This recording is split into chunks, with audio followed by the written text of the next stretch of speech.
Hello everyone, welcome to star IQ. Star IQ के video platform पे आप सभी का बहुत बहुत स्वागत है। आइए आज 16 फरवरी 2023 के हरियाणा करंट अफेयर इस पार्टिकुलर वीडियो में हम स्टार्ट करने वाले हैं, पढ़ने वाले हैं।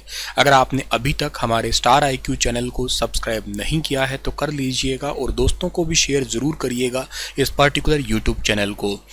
प्यारे दोस्तों, कल आपसे एक सवाल किया था मैंने, उसका सही जवाब क्या होगा कि भारत में पाई जाने वाली मछलियों में कौन सी मछली समुद्री मछली नहीं है। तो इस सवाल का ठीक जो आंसर था ना वो रोहू था। याद रखना, रोहू। ऑप्शन नंबर डी ठीक था। रोहू मछली भारतीय उपमहाद्वीप में ही पाई जाती है और ये आमतौर पे नदियों में पाई जाती है। के साथ ही मैंने एक सवाल पूछा था कि सबसे ज़्यादा खाने वाली मछली कौन सी है, तो वो यही है, रोहू को ही ज़्यादातर खाया जाता है। ये कॉप फैमिली से संबंधित है, याद रखना। अच्छा, आज का पहला करंट अफेयर स्टार्ट करें उससे पहले हरियाणा के अंदर जो है ना कल के दिन जो उद्घाटन हुआ था, परसों के दिन उद्घाटन हुआ था, वो कौन कौन से क्षेत्र थे।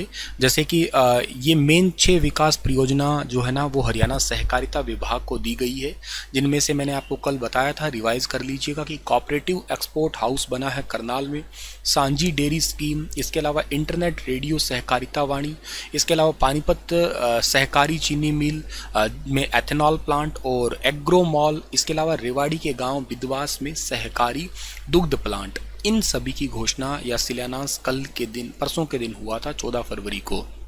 और इसके साथ ही हरियाणा की सहकारी संस्थाओं के लिए 10,000 करोड़ का स्वीकृति पत्र जो है ना वो भी जारी किया गया है। खेलो इंडिया यूथ गेम 2022 में हरियाणा किस जगह पे रहा है। तो खेलो इंडिया यूथ गेम 2022 में हरियाणा रहा है दूसरे स्थान पे। ओवरऑल चैंपियन महाराष्ट्र रहा है इसके अंदर, याद रखना, ठीक है। अगर बात करें महाराष्ट्र की तो महाराष्ट्र के पास 56 गोल्ड है, 55 सिल्वर है, ब्रॉन्ज 50 है और टोटल 161 मेडल है। हरियाणा की बात की जाए तो हरियाणा के पास में 41 गोल्ड आए थे, 32 सिल्वर आए थे और 55 ब्रॉन्ज आए थे। टोटल 128 टोटल मेडल थे। 3 नंबर पे एमपी था जहां पे ये गेम हुए थे। इसके अलावा राजस्थान, दिल्ली, केरला, मणिपुर, तमिलनाडु, उड़ीसा और पंजाब ये टॉप 10 की लिस्ट में रहे हैं।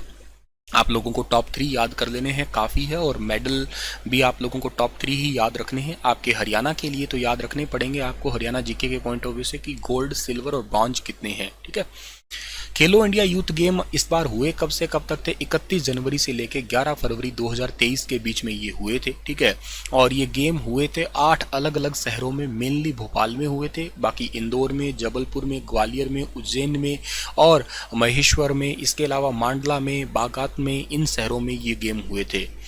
और एक बात और याद रखिएगा आप लोग कि इन गेम के अंदर जो है ना इस बार 973 मेडल टोटल आए हैं। 295 जिसमें से गोल्ड है, 295 ही इसमें सिल्वर है, 383 ब्रॉन्ज है। इसमें गर्ल्स का रेशियो लगभग 40% के आसपास रहा है। इसमें 5000 के आसपास एथलीट ने भाग लिया था। पहली बार खेलो इंडिया यूथ गेम कब स्टार्ट हुए थे? 2018 में पहली बार खेलो इंडिया यूथ गेम जो है ना वो स्टार्ट हुए थे। ये भी बात आप लोगों को यहाँ से याद करना है। हाल ही में हरियाणा के किस यूनिवर्सिटी को कैल्शियम फोर्टिफाइड घी का पेटेंट मिला है? तो हाल ही में हरियाणा की यूनिवर्सिटी है सेंट्रल यूनिवर्सिटी, और सेंट्रल यूनिवर्सिटी को कैल्शियम फोर्टिफाइड घी का पेटेंट मिला है अभी हाल ही में। अच्छा, इस यूनिवर्सिटी के वीसी का नाम तो बहुत इंपॉर्टेंट है, याद रखना है, प्रोफेसर टंकेश्वर कुमार है, जो पहले जीजेयू के हुआ करते थे लेकिन अब हैं सेंट्रल यूनिवर्सिटी के वीसी, याद रखना है। हरियाणा केंद्रीय विश्वविद्यालय को कैल्शियम फोर्टिफाइड घी का पेटेंट मिला है। इस यूनिवर्सिटी के कुलपति प्रोफेसर टंकेश्वर कुमार ने डॉक्टर सविता जो है यहाँ पे जो है ना डॉक्टर सविता और उनकी टीम को टोटल बधाई दी है।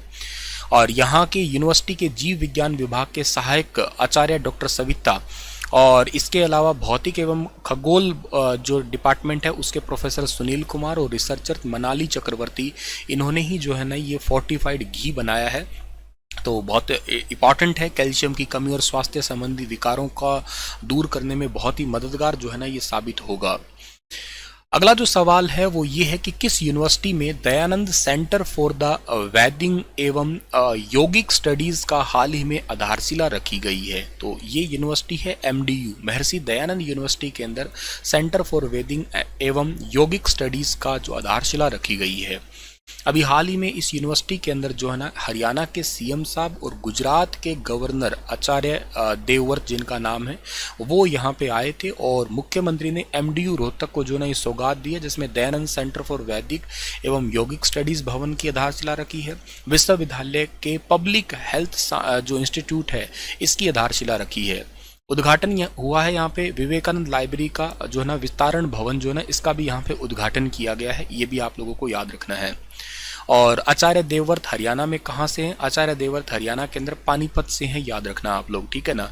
और इनका एक गुरुकुल का भी काम चल रहा है, ठीक है ना, गुरुकुल का भी काम चल रहा है। गुरुकुल का काम कहाँ पे चल रहा है? कुरुक्षेत्र के अंदर। अच्छा, गुरुकुल वो पढ़ाई वाला नहीं है, ये नेचुरल फार्मिंग को बढ़ावा देने वाला है, ये याद रखना आप लोग। अगला जो सवाल आपका है वो है कि किस यूनिवर्सिटी के 2 वैज्ञानिक जिनको बेस्ट पेपर प्रेजेंट अवार्ड 2022 से सम्मानित किया गया है? तो बेस्ट पेपर प्रेजेंट अवार्ड 2022 से सम्मानित किया गया है हरियाणा एग्रीकल्चर यूनिवर्सिटी के वैज्ञानिकों को, यानी कि ऑप्शन नंबर ए जो है सवाल का हमारा वो बिल्कुल ठीक रहेगा। एग्रीकल्चर यूनिवर्सिटी के 2 वैज्ञानिक है, एक का नाम है डॉक्टर रश्मि त्यागी और एक का नाम है डॉक्टर जितेश काठपालिया। इन दोनों को ये अवार्ड दिया गया है, ये बात आप लोगों को याद रखनी है। इस यूनिवर्सिटी के वीसी का नाम क्या है? प्रोफेसर BR कंबोज, और ये GJU यूनिवर्सिटी के भी वीसी हैं के साथ ही, ठीक है। तो इनको बेस्ट पेपर प्रेजेंटेशन अवार्ड जो है ना अभी हाल ही में दिया गया है, ये याद रखना।